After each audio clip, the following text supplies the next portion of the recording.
BNP chairperson Begum Khaleda জিয়াকে কারাগারে নির্যাতন করার অভিযোগ করেছেন দলটির নেতারা। নির্যাতনের সাথে জড়িতদের শাস্তির দাবিও জানিয়েছেন তারা। বেগম খালেদা জিয়ার জন্মদিন উপলক্ষে দোয়া মাহফিলে এসব কথা বলেন তারা। এছাড়া আগামী জাতীয় সংসদ নির্বাচন বানচালের ষড়যন্ত্রে পা না দিতে নেতাকর্মীদের প্রতি আহ্বান জানান বিএনপি নেতারা। বিএনপি চেয়ারপারসন ও সাবেক প্রধানমন্ত্রী খালেদা জিয়ার ৮১তম জন্মদিন আজ।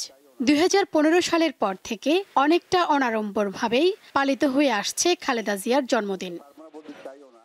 জুলাই অভ্যুত্থানের প্রেক্ষাপটে সুযোগ থাকা সত্ত্বেও অনেকটা নীরবে পালন করা হলো খালেদা জিয়ার জন্মদিন। এ উপলক্ষে শুক্রবার বিকেলে গুলশানে বিএনপি চেয়ারপারসনের কার্যালয়ে আয়োজন করা হয় মিলাদ ও দোয়া মাহফিল।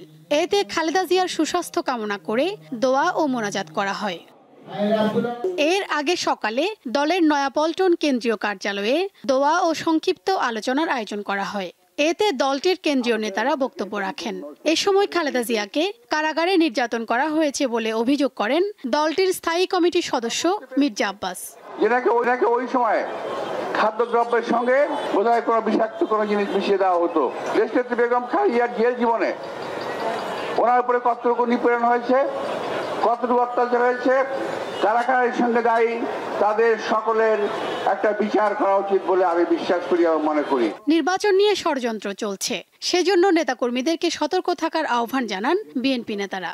ভোটের ফলাফল গণনার আগ মুহূর্ত পর্যন্ত জাতির কাছে একটা সংশয় আছে, নির্বাচন হবে তো, অর্থাৎ একটা ষড়যন্ত্র চলমান আছে নির্বাচনকে বানচাল করার জন্য। আমরা সতর্ক সজাগ থাকবো, কারো পাঠানো ফাঁদে বা কারো পাঠানো কথা উত্তর দিয়ে যাতে গণতন্ত্রে ভুলণ্ঠিত না হয়। জনগণের মন জয় করার চেষ্টা করব, এমন কিছু করব না যাতে জনগণ অসন্তুষ্ট হয় বা জনগণ ভীত সন্ত্রস্ত হয়। বাংলাদেশের ৩ বারের প্রধানমন্ত্রী খালেদা জিয়ার জন্ম ১৯৪৫ সালের ১৫ আগস্ট দিনাজপুরে।